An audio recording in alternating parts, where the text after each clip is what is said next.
Nah, rekan-rekan terkasih, hari ini saya berada di Rumah Kalwat Balai Budaya Rejosari, rumah perjumpaan anak bangsa. Tempat ini sudah sekian lamanya menjadi sebuah tempat yang luar biasa bagi kita, bagi setiap orang, bagi setiap anggota gereja, bahkan anggota masyarakat untuk boleh menimba yang namanya itu nilai-nilai rohani kehidupan yang universal. Dalam beberapa hari yang lalu ada pertemuan di tingkat Asia berkaitan dengan soal kerukunan umat beragama oleh sebuah komunitas yang namanya Catholic Family Movements.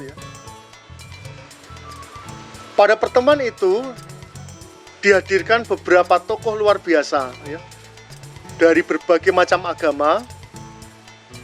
Dan kemudian mereka berdiskusi bersama dan akhirnya menemukan satu hal yang penting, bahwa dari semua agama itu yang menyatukan itu ternyata adalah budaya. Yang menyatukan adalah budaya, termasuk keluarga itu sendiri. Bersatu bukan karena agamanya yang berbeda, tetapi karena mereka mempunyai kedekatan budaya dan nilai-nilai budaya yang luar biasa. Nah, Balai Budaya Rejosari ini menjadi tempat bagi kita, bukan hanya berkat bagi gereja yang ada di Kudus dan di Pati, bukan hanya gereja di Keuskupan Agung Semarang, tetapi adalah rumah yang menjadi berkat bagi kita semua dari seluruh golongan, seluruh agama, seluruh lembaga masyarakat untuk boleh ambil bagian dan menjadikan tempat ini sebagai tempat perjumpaan. Mengapa perjumpaan itu penting? Kembali lagi, karena perjumpaan ini adalah awal dari sebuah dialog. Perjumpaan ini adalah awal dari sebuah persahabatan. Perjumpaan ini adalah awal dari sebuah yang namanya kesatuan hidup, yang sering Bapak Paus katakan sebagai kita semua adalah saudara. Perjumpaan diawali bukan dengan menunggu orang datang, tetapi perjumpaan diawali dengan menyapa. Menyapa setiap pribadi dari berbagai macam tempat untuk datang. Dan menyapa bukan untuk kita berbicara dan mereka mendengarkan, tetapi menyapa adalah membiarkan mereka juga berbicara tentang hidup mereka kepada kita. Lepas dari program-program yang dimiliki, roh dari Balai Budaya Rejosari ini adalah sebagai tempat di mana orang itu bersekutu, ngobrol, bercerita, menemukan hidup, dan berbagi kisah-kisah tentang perjumpaan mereka dengan Allah dan perjumpaan mereka dengan sahabat-sahabatnya. Itu yang jauh lebih utama ya. Karena banyak tempat-tempat, lembaga-lembaga itu programnya sukses, programnya berhasil. Tetapi kembali lagi, ini bukan soal program berhasil, bukan program soal tercapai, tetapi yang paling utama adalah living programnya. Living program itu jauh lebih penting daripada program. Living program itu lebih penting daripada anggaran. Living program itu lebih penting daripada capaiannya.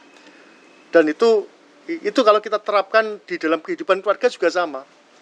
Kehidupan keluarga tidak diukur dengan berapa banyak mereka itu rekreasi bersama, makan bersama, kemudian membuat acara bersama, outing, pergi ke dua lingkungan dan sebagainya. Oke, itu bisa menjadi ukuran realnya, tetapi kembali lagi adalah dialog yang terus-menerus terjadi di dalam hidup mereka.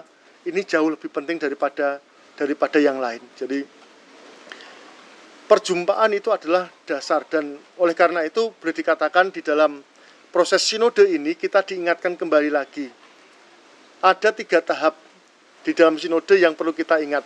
Yang pertama itu adalah bagaimana kita itu mendengarkan. Jadi Paus mengajak kita untuk belajar mendengarkan, dan rumah budaya Balai Budaya Rejosari ini adalah rumah yang pertama-tama memang diperuntukkan untuk mendengarkan semua orang. Rumah di mana kita itu boleh menjumpai semua orang.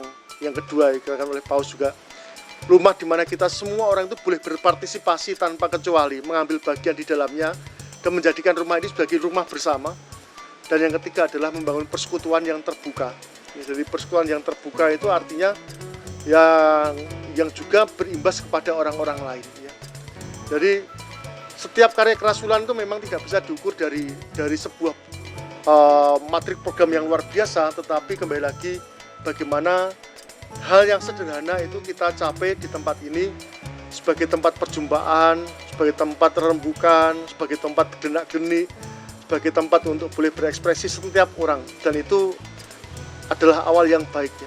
Jadi sama seperti kalau kita merenungkan tentang keluarga Nazaret lah. Keluarga Nazaret itu kan ya bukan keluarga yang luar biasa hebat, seakan-akan capaian-capaiannya itu luar biasa hebat, tetapi kembali lagi mereka adalah keluarga yang kebanyakan sama dengan keluarga yang lain.